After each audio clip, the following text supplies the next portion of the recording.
Very good morning to you all. Today we are going to learn Unit 2 Accounts of Not for Profit Organization.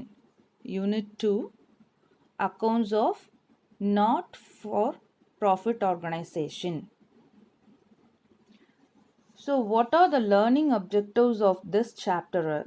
We have to know about it.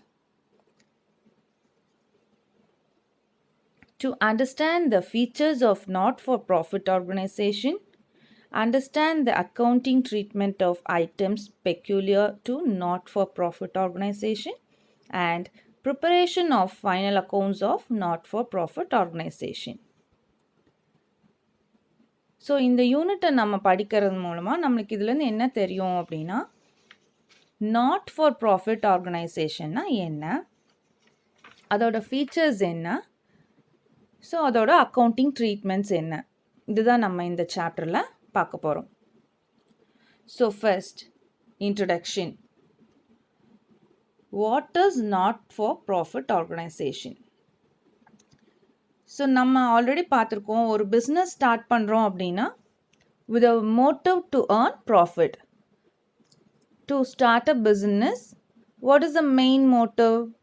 The main motive of a business is to earn profit. நம்ம profit earn பண்ணணும் அப்படிங்கிறதுக்காக தான் ஒரு business start பண்ணுவோம். ஆனால் not for profit ஆர்கனைசேஷன்னா என்ன அப்படின்னா, some organizations are established for the purpose of rendering services to the public without any profit motive. So, some organizations are established for the purpose of rendering services to the public without any profit motive. So இந்த not for profit organisation அப்படிங்கிறது எதுக்காக ஏற்படுத்தப்பட்டிருக்கு அப்படின்னா, அவங்களோட main aim is not to earn profit, but the main aim is to rendering service to the public. பப்ளிக்கு சர்வீஸ் பண்ணுறதுக்காக ஏற்படுத்தப்பட்ட ஸ்தாபனங்கள் தான் not for profit organisation. They may be created, அது எதுக்காக கிரியேட் பண்ணியிருக்காங்க? They may be created for the promotion of art, culture, education, sports, etc. So இவங்களோட முக்கியமான குறிக்கோள் வந்து லாப நோக்கம் கிடையாது. ஆனால் இப்போ எதுக்காக இது ஏற்படுத்தப்பட்டிருக்கு அப்படின்னா, promotion of art, culture, education, sports etcetera, கலைகளை மேம்படுத்துவதற்காகவும் கல்வியை மேம்படுத்துவதற்காகவும் விளையாட்டு போன்ற இந்த மாதிரி துறைகளை எல்லாம் மேம்படுத்துவதற்காக, to promote art, culture, education, sports, இந்த பர்பஸ்க்காக தான் இந்த not for profit organisations create பண்ணியிருக்காங்க. These organisations are called not for profit organisation. So இந்த மாதிரியான ஆர்கனைசேஷன் தான் நம்ம என்னன்னு சொல்கிறோம், நாட் ஃபார் ப்ராஃபிட் ஆர்கனைசேஷன் சொல்கிறோம். ஸோ நாட் ஃபார் ப்ராஃபிட் ஆர்கனைசேஷன்னா என்ன? Some organisations are established for the purpose of rendering services to the public without any profit motive. They may be created for the promotion of art, culture, education, sports, etc. These organizations are called not for profit organization. So நம்ம not for profit ஆர்கனைசேஷன்னா என்னன்னு சொல்லி பார்த்தோம். So அதுக்கான examples எதெல்லாம் நம்ம வந்து not profit organisation சொல்கிறோம். So examples of not for profit organization: charitable institutions, educational institutions, cultural societies, sports and recreation clubs, hospitals, libraries, and literary associations. So எதெல்லாம் நாட் ஃபார் ப்ராஃபிட் ஆர்கனைசேஷன் அப்படின்னா நம்ம already பார்த்தோம். To promote art, culture, education, sports, அந்த மாதிரி இருக்கிறதுலாம் என்னென்ன? Charitable institutions, educational institutions, cultural societies. இப்போ for example இசையை மேம்படுத்துவதற்காக அந்த சம்பந்தமான சேரிட்டபிள் இன்ஸ்டிடியூஷன்ஸ் இருக்கும். ஓவியக்கலையை மேம்படுத்துவதற்காக இருக்கும். சம்டைம்ஸ் வந்து இந்த ஸ்போர்ட்ஸ் கிளப்லாம் இருக்கும். அவங்க என்ன பண்ணுவாங்கன்னா, நல்ல டேலண்டடான அத்லெட்ஸ், நல்ல ஸ்போர்ட்ஸில் இருக்கிற குழந்தைங்க. ஆனால் அவங்கனால அதுக்கு நிறைய அமௌண்ட்டை ஸ்பெண்ட் பண்ண முடியாமல் இருக்கிறவங்க, இவங்களுக்கெல்லாம் என்ன பண்ணுவாங்கன்னா, அந்த ஸ்போர்ட்ஸ் கிளப்லாம் வந்து ஸ்பான்சர் பண்ணி அவங்கள மேலே கொண்டுட்டு வருவாங்க. So to promote the sports. So இதெல்லாம் வந்து examples of not profit organisations. Then இதோட ஃபீச்சர்ஸ் என்ன? Features of not-for-profit organizations. Not-for-profit organizations are the organization which functions without any profit motive. நம்ம ஆல்ரெடி பார்த்தோம், இது எதுக்காக ஏற்படுத்தப்பட்டிருக்கு? Not to make profit, to rendering services to the public without any profit motive. Their main aim is to provide services to a specific group or the public at large. So இவங்களோட main aim என்ன? Their main aim is to provide service to the specific group. Specific group means particularly for art, to promote art. So art group இல்லை particularly for sports, to promote sports people. So அதான் வந்து specific group or public at large. Then generally they do not undertake business or trading activities. Trading activities இவங்க எடுத்துக்க மாட்டாங்க. என்ன trading activities means what? ஏதாவது business பண்ணுறோம் அப்படின்னா நம்ம ஃபஸ்ட்டு பர்ச்சேஸ் பண்ணுவோம். ஒரு 100 ருபீஸ்க்கு பர்ச்சேஸ் பண்ணுவோம். அதையே என்ன பண்ணுவோம்? ஒரு 150 ருபீஸ் 100க்கு பர்ச்சேஸ் பண்ணி 150 ருபீஸ்க்கு நம்ம சேல் பண்ணுவோம். ஸோ அப்போ 100ங்கிறது காஸ்ட் ப்ரைஸ். அதுக்கு கூட நம்ம என்ன பண்ணுறோம்? ஒரு 50 ருபீஸ் ப்ராஃபிட்டை ஆட் பண்ணி நம்ம 150 ருபீஸ்க்கு நம்ம அதை சேல்ஸ் பண்ணுறோம். ஸோ அதில் நம்ம என்ன வச்சு தான் சேல் பண்ணுறோம்? ஒரு லாபத்தை வச்சு சேல் பண்ணுறோம் இல்லையா? ஸோ அப்போ அதில் வந்து ப்ராஃபிட் இருக்குது. ஸோ இந்த மாதிரி நம்ம பர்ச்சேஸ் பண்ணி அதையே லாபத்துக்கு விற்கிறது தான் ட்ரேடிங் ஆக்டிவிட்டீஸ். இப்போ இங்கே வந்து அவங்க என்ன பண்ணுறதில்ல அப்படின்னா, they do not undertake business or trading activities. அவங்க ட்ரேடிங் ஆக்டிவிட்டீஸை பண்ணுறதில்ல. அதுக்கு பதிலாக அவங்க என்ன பண்ணுறாங்க? they are rendering services. Their main source of income include subscription from members, donations, grant in services, grant in aid and legacies. இப்போ நம்ம வந்து இவங்க ட்ரேடிங்கும் பண்ணுறதில்லன்னு சொல்கிறோம். ஸோ இவங்க வந்து எதுவுமே ஒரு ப்ராஃபிட் மோட்டிவ்காக பண்ணுறதில்ல. அப்போது இவங்களுக்கு ப்ராஃபிட்டுன்னு ஒரு அமௌண்ட் இருக்காது. ஸோ அப்போ அமௌண்ட்டே இல்லாமல் இவங்க எப்படி சர்வீஸ் பண்ண முடியும்? ஸோ அப்போ இவங்களுக்கு அதை சர்வீஸ் பண்ணணுன்னா பணம் வேணும் இல்லையா? So their main source of income, இவங்களுக்கு எங்கிருந்து அதுக்கு இன்கம் கிடைக்கும் அப்படின்னா, சப்ஸ்கிரிப்ஷன் ஃப்ரம் மெம்பர்ஸ். இப்போ ஸ்போர்ட்ஸ் கிளப் இருக்குது அப்படின்னா அவங்க என்ன பண்ணுவாங்க? அங்கே போய் சேர்கிற மெம்பர்ஸ் வந்து மந்த்லி ஆர் இயர்லி வந்து ஒரு அமௌண்ட்டை ஃப்ரீக்வெண்ட்டாக ஒவ்வொரு வருஷமும் பே பண்ணிகிட்டே இருப்பாங்க. அதுக்கு பேர் தான் வந்து சப்ஸ்கிரிப்ஷன். சப்ஸ்கிரிப்ஷன்னா என்ன? Regularly paying an amount by providing service. நம்ம அவங்கக்கிட்ட இந்த சர்வீஸ் வாங்கிக்கிறதுக்காக அந்த மெம்பர்ஸ் என்ன பண்ணுவாங்க?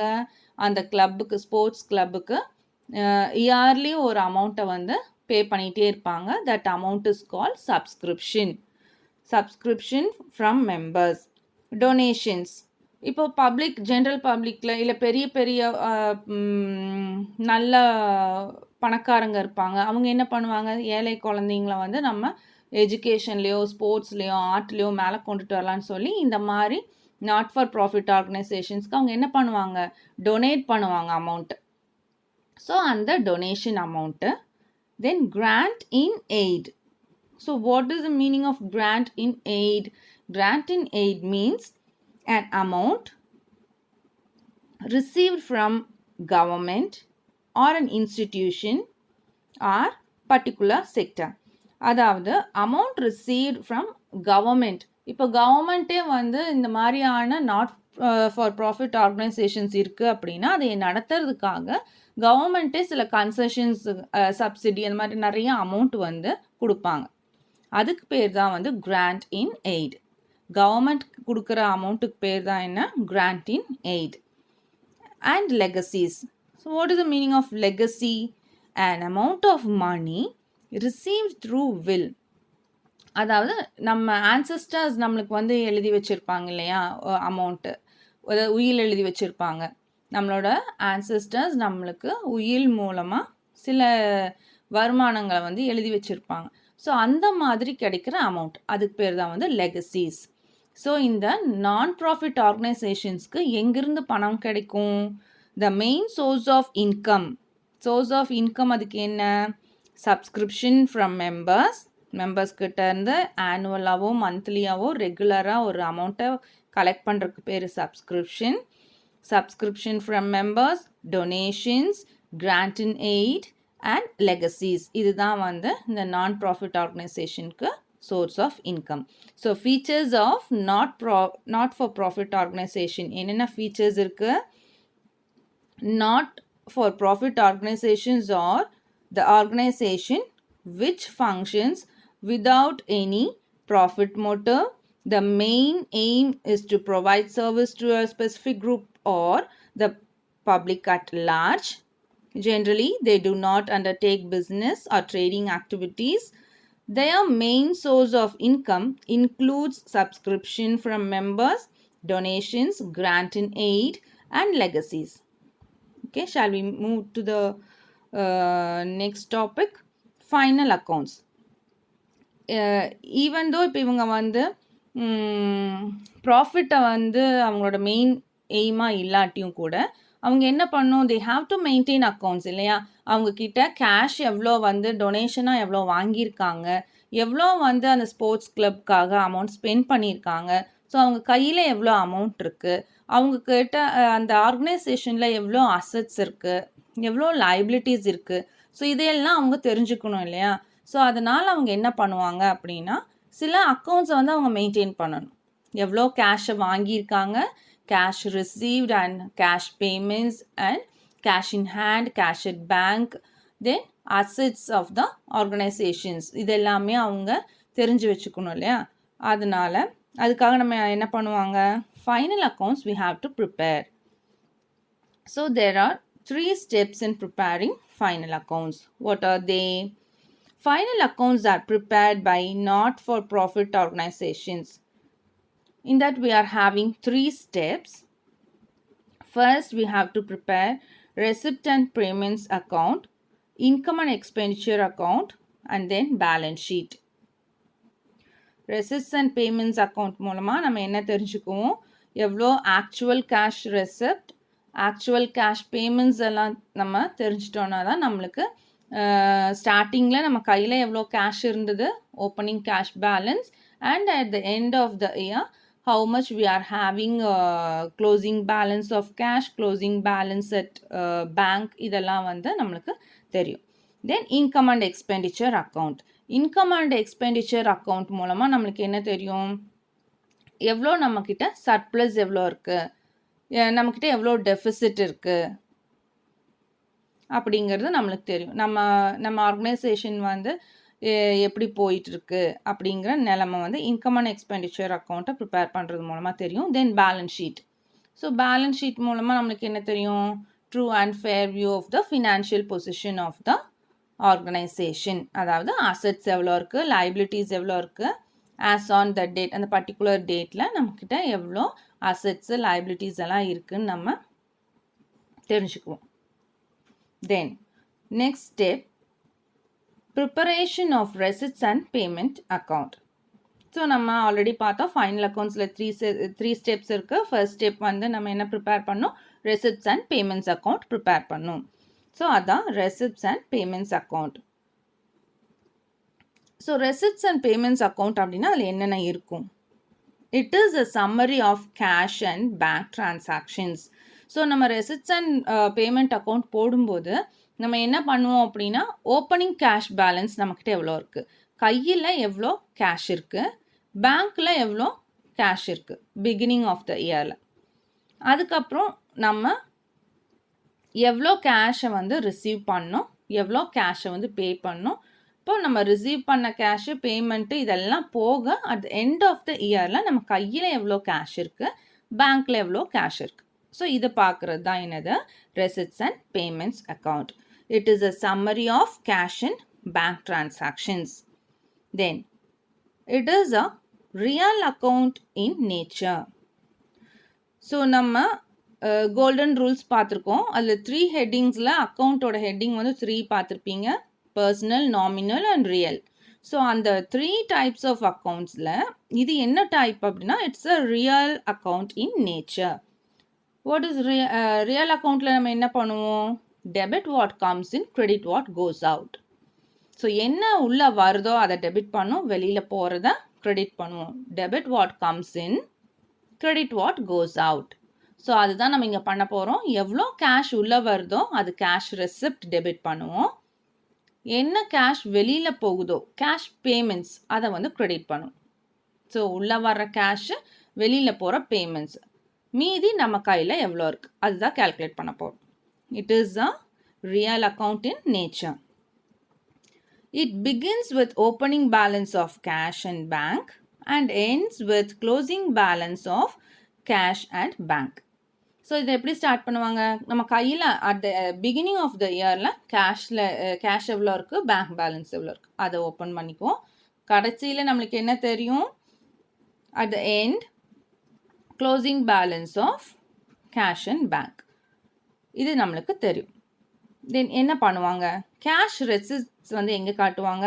Cash receipts are shown on the debit side. So debit what comes in, அந்த கோல்டன் ரூல் இங்கே அப்ளை ஆகுது. And credit side, payment shown on the credit side. So credit what goes out. Then all cash receipts and payments whether of capital or revenue nature will be recorded. எல்லா cash ரெசிப்ட்ஸும் எல்லா cash பேமெண்ட்ஸும் அதுதான் வந்து all cash receipts and payments whether of capital or revenue nature will be recorded.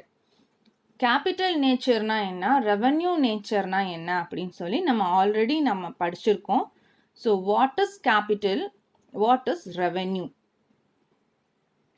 Okay, so first அதை நம்ம தெரிஞ்சுக்கணும். So capital அப்படின்னா என்னன்னா நான் ரெக்கரிங் இன் நேச்சர். நான் ரெக்கரிங் அப்படின்னா இது எப்பாவது ஒரு தடவை தான் நம்ம இந்த கேபிட்டல் நேச்சரில் இருக்கிற, whether it is a capital ரெசிப்டாக இருந்தாலும் சரி, கேபிட்டல் பேமெண்ட்டாக இருந்தாலும் சரி. ஃபார் எக்ஸாம்பிள், கேபிட்டல் பேமெண்ட் அப்படின்னா நம்ம ஃபிக்ஸட் அசெட், ஒரு பில்டிங் பர்ச்சேஸ் பண்ணுறோம். நம்ம அடிக்கடி பர்ச்சேஸ் பண்ணுவோமா? இல்லை. எப்பாவது ஒரு 10 years once or 20 years once தான் நம்ம என்ன பண்ணுவோம்? ஒரு பில்டிங் பர்ச்சேஸ் பண்ணுவோம், ஒரு மெஷினரி பர்ச்சேஸ் பண்ணுறோம். அது நம்ம எப்போ பண்ணுவோம்? எப்பாவது ஒரு தடவை. ஸோ நான் ரெக்கரிங், எப்பாவது ஒரு தடவை அக்கேஷனாக நடக்கிறதுக்கு பேர் தான் வந்து கேபிட்டல் நேச்சர். இட் இஸ் நான் recurring in nature. So revenue nature அப்படின்னா என்ன அப்படின்னா த ஆக்டிவிட்டீஸ் எப்படி இருக்கும் அப்படின்னா ஃப்ரீக்வெண்ட்டாக நடந்துகிட்டே இருக்கும். டே டு டே எக்ஸ்பென்சஸ் நம்ம பண்ணிகிட்டே இருப்போம், டே டு டே இன்கம் நம்மளுக்கு வந்துகிட்டே இருக்கும். So day to day activities, ஃப்ரீக்வெண்ட்டாக ரெகுலராக நடக்கிற ஆக்டிவிட்டீஸ் எல்லாம் இருந்துச்சுன்னா அதுக்கு பேர் என்ன?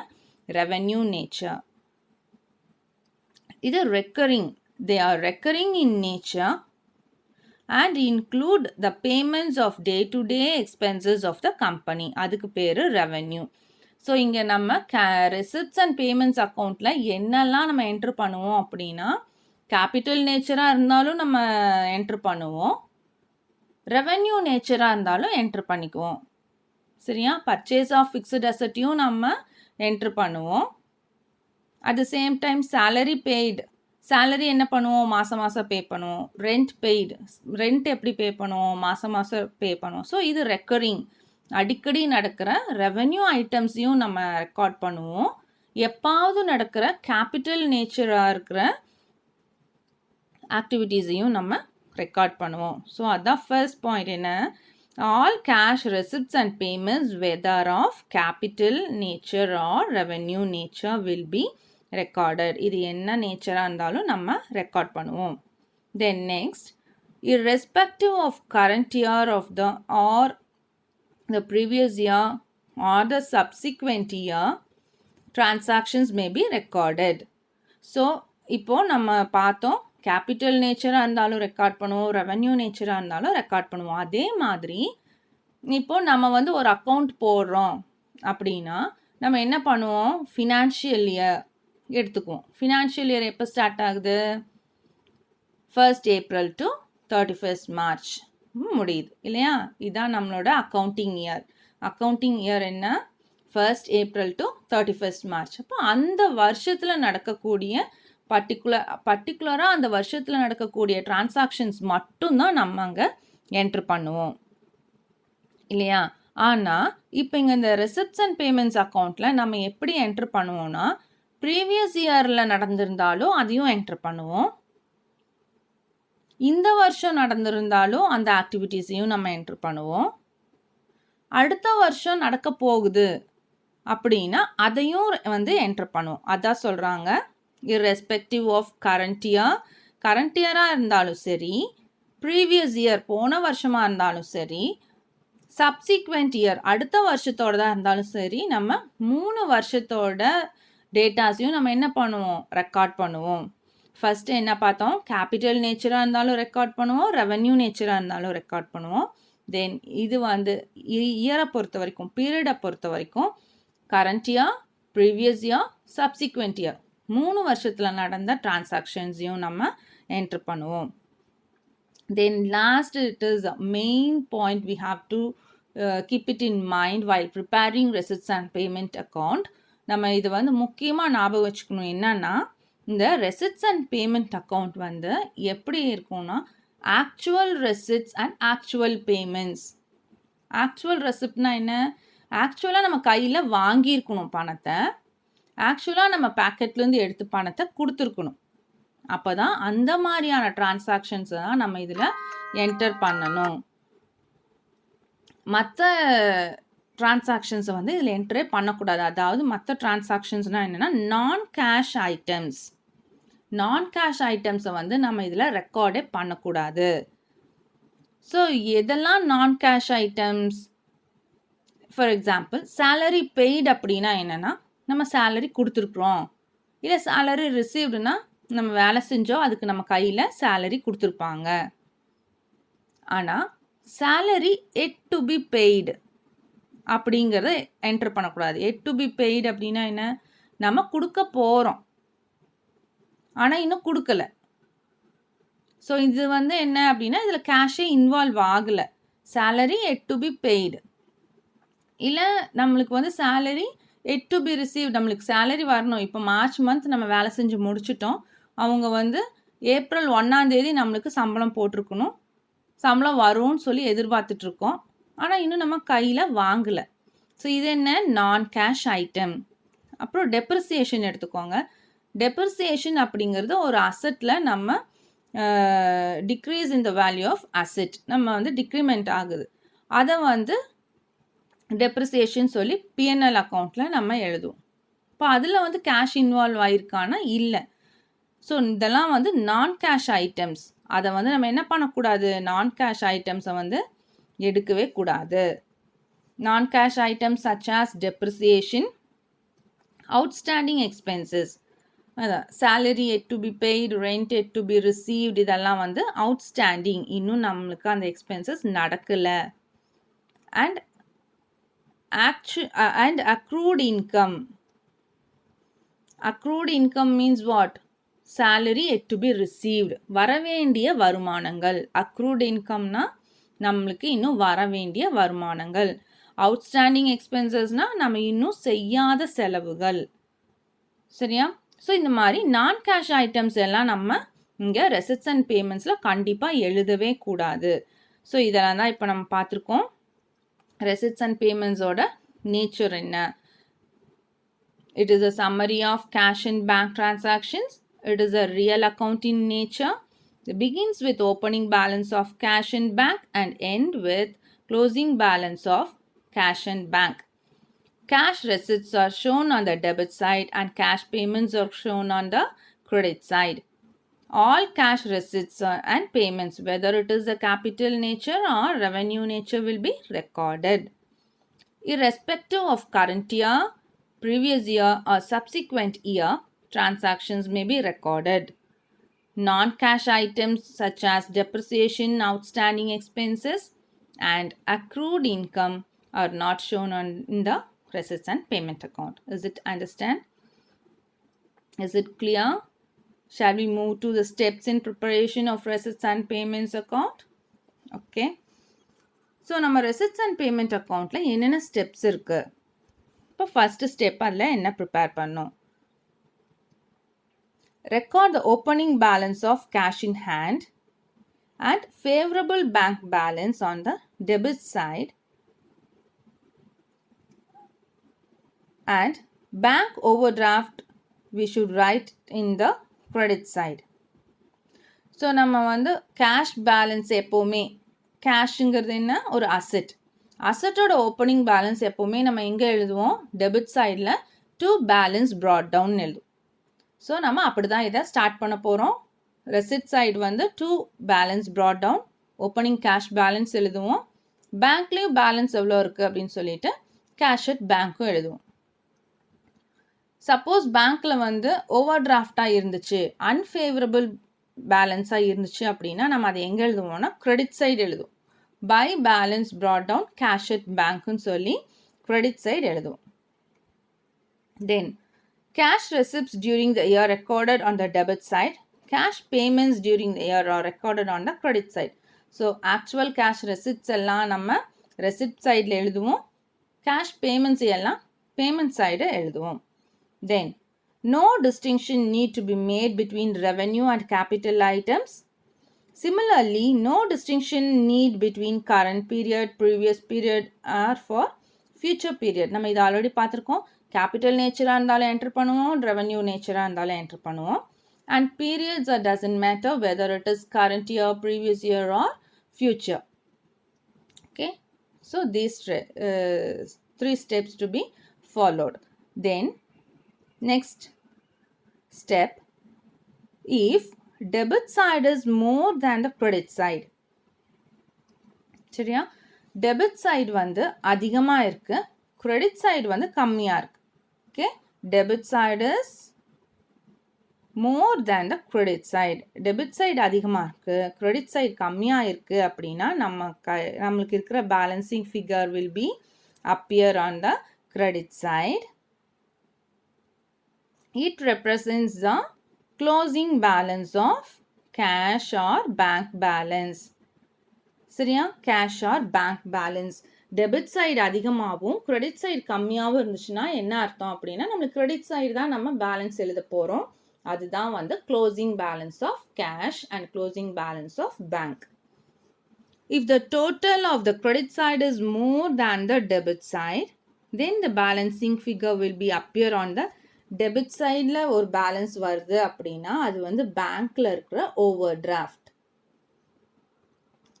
சரியா, நம்மளுக்கு டெபிட் சைடு வந்து பேலன்ஸ் கேஷில் பேலன்ஸே வராது. ஓகே, எப்போவுமே நம்மளோட ஓப்பனிங் பேலன்ஸ் ஆஃப் கேஷ் வந்து டெபிட் சைடும், க்ளோசிங் பேலன்ஸ் ஆஃப் கேஷ் வந்து கிரெடிட் சைடும் இருக்கும். Okay, opening balance of cash வந்து டெபிட் சைடும், closing balance of cash credit side இருக்கும். ஏன் அப்படின்னா நம்ம கையில் காசு இருந்தால் தான் அதை எடுத்து நம்ம செலவு பண்ண முடியும் இல்லையா. ஸோ கையில் ₹1 இருந்தால் தான் அந்த ₹1 எடுத்து நம்ம செலவு பண்ண முடியும்.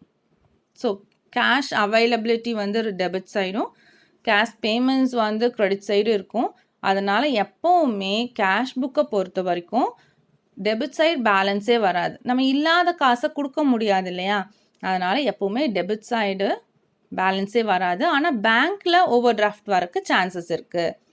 ஸோ நம்ம ஆல்ரெடி பார்த்துருக்கோம், கரண்ட் அக்கௌண்ட் வச்சுருக்கிற பிஸ்னஸ் பீப்புள் என்ன பண்ணுவாங்க, சப்போஸ் அவங்க பேங்க்கில் ₹1,00,000 தான் இருக்குது, ஆனால் ₹1,10,000 அவங்க பேமெண்ட் கொடுக்கணுன்னா பேங்க் வந்து அதுக்கு ஃபெசிலிட்டி கொடுப்பாங்க.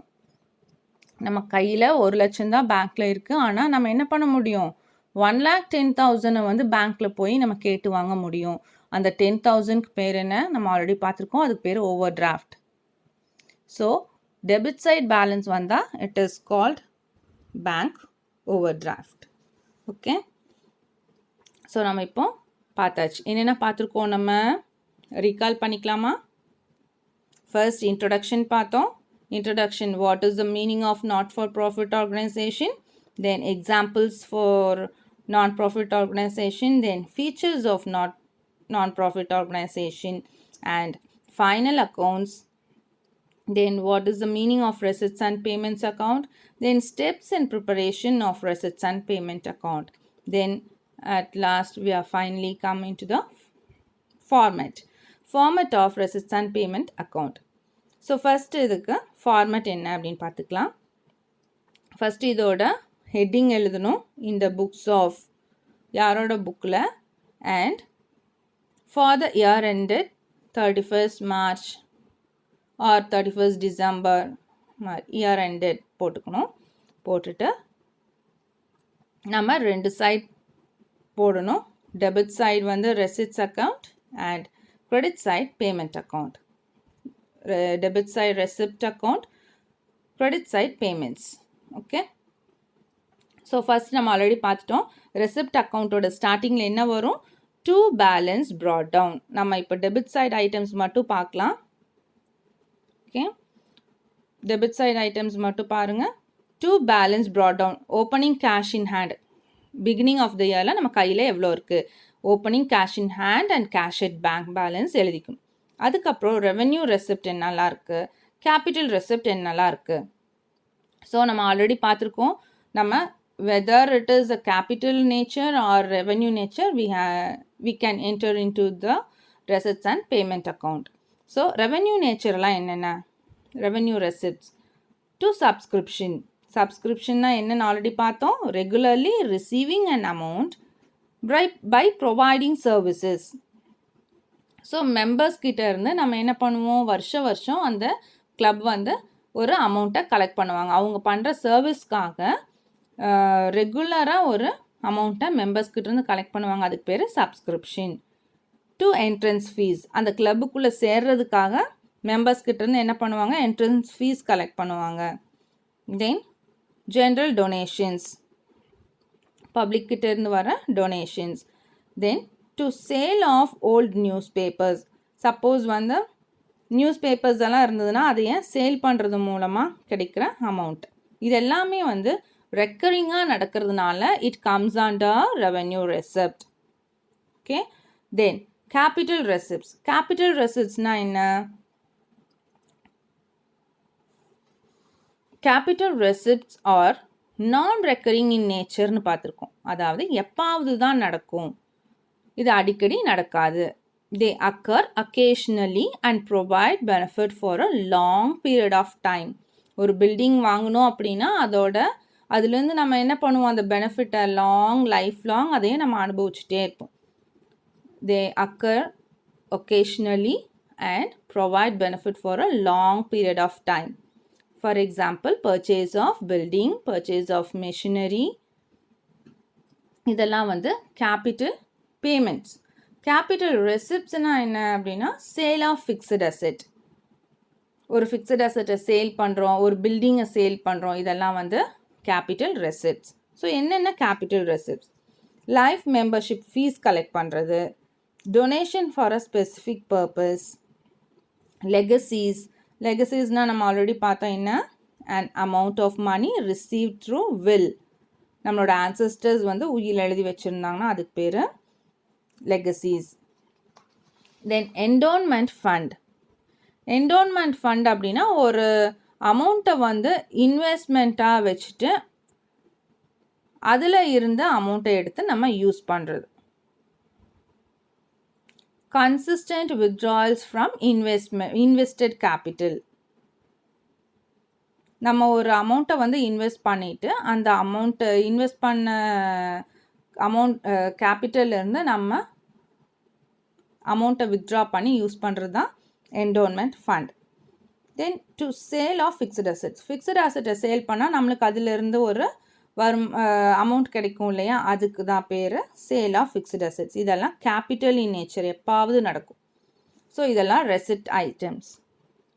தென் come to the payment. Revenue payments, அதாவது நம்ம ரெகுலராக டே டு டே ஆக்டிவிட்டீஸில் என்னென்ன பண்ணுவோம் பேமெண்ட், அதெல்லாம். by salaries, by rent paid, by advertisement, by telephone charges, by newspapers and periodicals, by office expenses, by gardening expenses. இதெல்லாம் நம்ம என்ன பண்ணுவோம், ரெகுலராக மந்த்லி பண்ணிகிட்டே இருப்போம், இல்லை இயர்லி பண்ணிகிட்டே இருப்போம். ஸோ ரெகுலராக ரெக்கரிங் எக்ஸ்பென்சஸ், அதனால் இது revenue payments.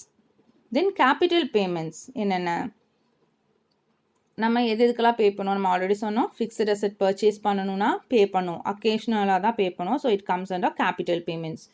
By repayment of loan, ஏதாவது லோன் வாங்கியிருந்தோம் அப்படின்னா லோனை பெரிய ஒரு அமௌண்ட்டை நம்ம பே பண்ணுவோம். ஸோ அது வந்து ரீபேமெண்ட் ஆஃப் லோன்.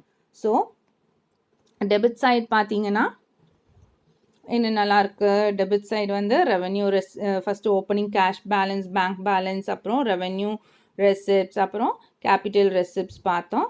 இந்த டெபிட் சைடு அமௌண்ட் எல்லாம் ஆட் பண்ணி இந்த பேமெண்ட்ஸை நம்ம மைனஸ் பண்ணணும் அப்படின்னா நம்மளுக்கு என்ன கிடைக்கும், பை பேலன்ஸ் கேரி டவுன், அதாவது க்ளோசிங் பேலன்ஸ் ஆஃப் கேஷ், நம்ம கையில் எவ்வளோ கேஷ் இருக்குது, பேங்க்கில் எவ்வளோ கேஷ் இருக்குது அப்படின்னு சொல்லி நம்ம தெரிஞ்சுக்கலாம். ஸோ இதான் வந்து format of receipts and payment account. Is it clear? So first introduction, not profit organization and features of not profit organizations, and then final accounts எப்படி ப்ரிப்பேர் பண்ணுறது, receipts and payments-னா என்ன, ஸ்டெப்ஸ் வந்து எப்படி ப்ரிப்பேர் பண்ணுறதுன்னு சொல்லி பார்த்தோம். ஸோ இப்போது ஃபார்மேட்டும் பார்த்துருக்கோம். Thank you students.